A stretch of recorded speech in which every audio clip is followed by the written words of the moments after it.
Hi, this is Rabbi Young. Thank you for tuning in to our weekly video email. This week's Torah portion is called Vayigash, and it is the end of the musical of Joseph and the Amazing Technicolor Dreamcoat, but it is not quite the end of the Genesis story. And there's an interesting little tidbit that happens in the middle of the Parsha this week. Many of us are aware that when Jacob goes to Egypt, the Israelites, we'll call them, stay there and until they're eventually forgotten, so to speak, by a new pharaoh who starts to make them laborers and starts treating them harshly as slaves.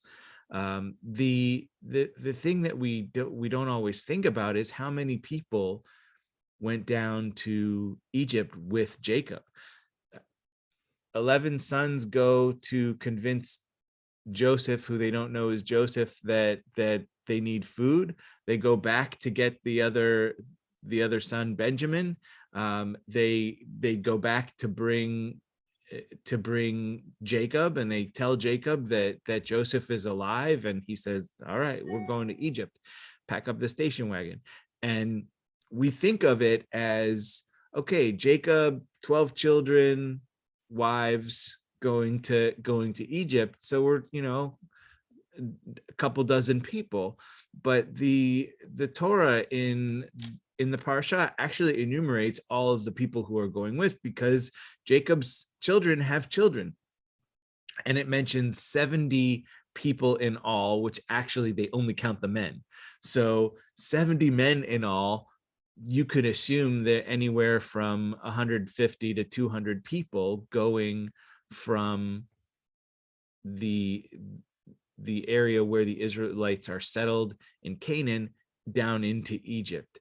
And that's quite a large contingency that ends up settling in Goshen, and they of course do great things that again scare the next pharaoh.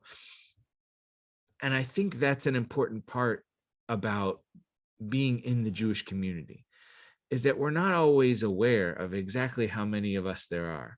We tend to think of the members of our community, the ones who are facing forward, like Jacob and the 12 children that become the tribes of Israel. But all of the people who go with him, the 150 to 200 people who end up going down to Egypt, they all have a role to play. They all have responsibility, and maybe that responsibility is too minor to be noteworthy of story, but everyone does have that importance. As we are taught, each life is worth an entire world, and that's not just about how saving a life is saving the entire world, but living a life is living a world. And so as our ancestors go down to Egypt in our story, they all have these parts to play. And we need to remember this time of year when we might be feeling ignored by grocery stores and shopping malls and places where they're pumping other people's music and other people's holiday themes through the airs. It's important to know that we are each worth an entire world.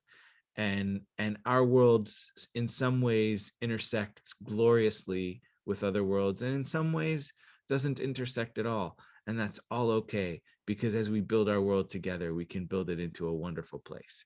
So have a wonderful week. Hope you're all doing well, and we'll see you in January.